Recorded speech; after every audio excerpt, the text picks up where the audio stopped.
সুপ্রিয় শিক্ষার্থী, তোমরা যারা দশম শ্রেণীতে অধ্যয়নরত আছো এবং 2026 সালে এসএসসি পরীক্ষা অংশগ্রহণ করবে, তোমাদের শর্ট সিলেবাস থেকে আজকে একটি গুরুত্বপূর্ণ অঙ্কের সমাধান। একটি সমকোণী ত্রিভুজের অতিভুজ 25 মিটার এবং একটি বাহু অপরটির 3/4 অংশ, বাহু দুইটির দৈর্ঘ্য নির্ণয় করো। বলছে একটি সমকোণী ত্রিভুজের অতিভুজ। তাহলে আমি প্রথমে একটা সমকোণী ত্রিভুজ অঙ্কন করছি। দেখো, একটি সমকোণী ত্রিভুজ। কি ত্রিভুজ? সমকোণী ত্রিভুজ। একটি সমকোণী ত্রিভুজের অতিভুজ 25 মিটার এবং একটি বাহু অপরটির, এটা হচ্ছে তোমার অতিভুজ। অতিভুজ কত? 25 মিটার। অতিভুজ 25 মিটার। আমি এটাকে হচ্ছে এ, বি এবং সি দিয়ে দিচ্ছি। বলছে অতিভুজ 25 মিটার এবং একটি বাহু, ধরলাম এটা একটা বাহু এক্স, অপরটির 3x/4 অংশ। একটি বাহু অপরটির 3/4 অংশ, তার মানে 3x/4। 3x/4। তাহলে আমি লিখতে পারি কি? মনে করি এ বি সি একটি সমকোণী ত্রিভুজ। কি? এ বি সি একটি সমকোণী ত্রিভুজ। এ বি সি সমকোণী কি ত্রিভুজ। এ বি সি একটি সমকোণী ত্রিভুজ। দেখো এইখানে হচ্ছে যে ধরি, এখানে আমি একটি বাহু ধরেছি এ বি। এ বি সমান হচ্ছে এক্স। এ বি সমান হচ্ছে এক্স। এ বি সমান কত ধরেছি?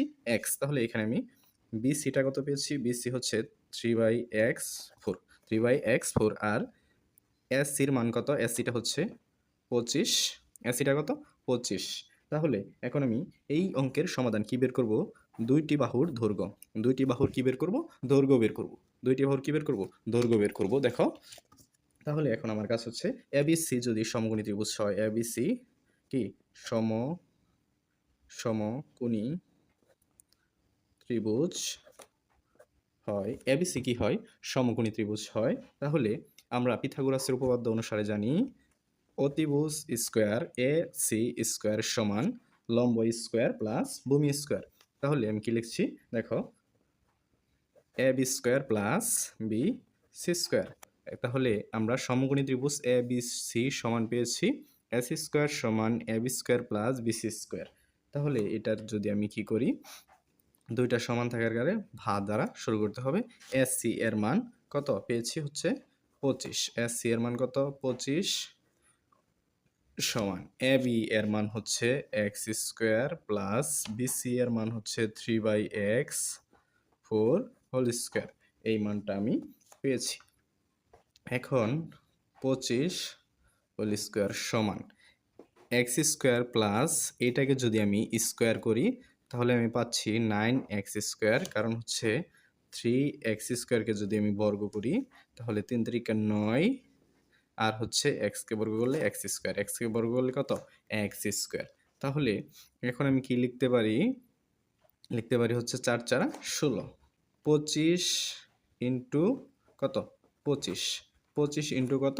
25। তাহলে এটা আমি গুণ করে ক্যালকুলেটর দ্বারা গুণ করে দিচ্ছি।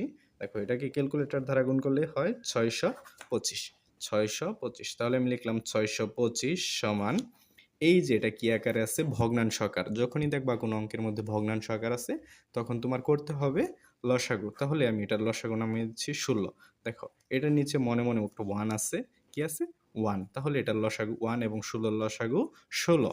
তাহলে 16 দ্বারা এই x² গুণ করলে হচ্ছে 16x² প্লাস এই 16 দ্বারা এই 16কে ভাগ করলে যেটা উত্তর হয় তা দ্বারা গুণ করতে হবে। তাহলে 1 উত্তর হয় 9x²। 9 কত? x²। 625 সমান 16। এইখানে দেখো x² আর এটাও হচ্ছে x²। তাহলে আমি এই দুইটাকে কি করতে পারি?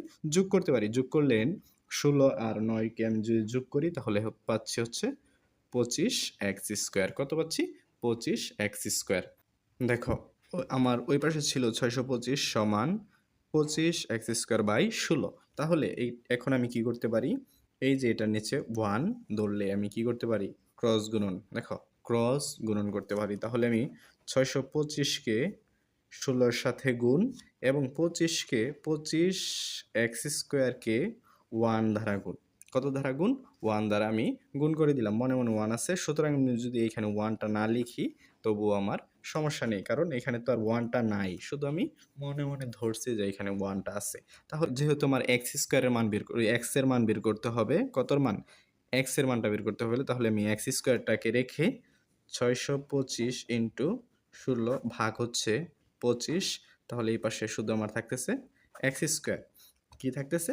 X square. এখন কাজ হচ্ছে আমার এই যে 625 ইন্টু 16 ভাগ করতে হবে কত? 25 দ্বারা। তাহলে আমি এখানে ক্যালকুলেশনটা করব কিভাবে? এই যে 625 ইন্টু 16 ভাগ হচ্ছে 25, ভাগ করলে আমার থাকতেছে হচ্ছে তোমার 625 ইন্টু এই যে 625 এ যদি আমি 25 দ্বারা ভাগ করি তাহলে থাকতেছে 25। তাহলে 25 ইন্টু 16 সমান এক্স স্কোয়ার। কি থাকে? X square. এইখানে কি ছিল আমার? X square. এখন আমি এই যদি শুধু এক্স এর মানটা বের করি, কিসের মান? যদি এক্স এর মানটা বের করি তাহলে আমার এখানে স্কোয়ার আছে, তাহলে আমি এই সম্পূর্ণ মানটাকে কি করতে পারি? রুট করতে পারি। দেখো 25 ইন্টু 16 আলাদাভাবে আমি রুট করে দিচ্ছি। তাহলে এই 25কে যদি আমি কি করি? রুট করি তাহলে হচ্ছে 5 স্কোয়ার, এইভাবে লিখতে পারি, ইন্টু 4 স্কোয়ার। দেখো 4 4 16, 5 5 25, এইভাবে আমার মানটা কি একই থাকে। তাহলে যদি আমি কি করি, এই যে স্কোয়ার আর রুট আলাদা আলাদাভাবে আমি লিখতে পারি এইভাবে। দেখো সহজ করে দিচ্ছি একটু, এইভাবে আমি লিখতে পারি। তাহলে স্কোয়ার রুটে কাটা 5 ইন্টু স্কোয়ার রুটে কাটা 4 সমান এক্স, ভা 4 5 কত? 20 সমান এক্স। যদি এটা পক্ষান্তর করে দেই তাহলে এক্স সমান 20। এক্স সমান কত পেয়েছি? এক্স সমান 20। এখন হচ্ছে আমি দেখো আমি কি মান ধরেছিলাম হচ্ছে এবি, এবি সমান ধরেছিলাম হচ্ছে এক্স, তাহলে এটার মান পেয়েছি 20। এবি সমান কত পেয়েছি? 20, তাহলে এটা মিটার। আরেকটা মান আমার কি ছিল? লম্বটা ধরেছিলাম বিসি সমান, দেখো 20 ইন্টু 3 কত? 4। কত ছিল? 4। 4 5 20 সমান 3 5 15 মিটার। কত মিটার? 15 মিটার। তাহলে আমরা দুইটা দৈর্ঘ্যের মান পেয়েছি। বাহুগুলোর দৈর্ঘ্য কি? বাহুগুলোর দৈর্ঘ্য, বাহুগুলোর দৈর্ঘ্য একটা পেয়েছি হচ্ছে তোমার কত? 20 মিটার, আরেকটা পেয়েছি হচ্ছে 15 মিটার। এটাই হচ্ছে আমার উত্তর।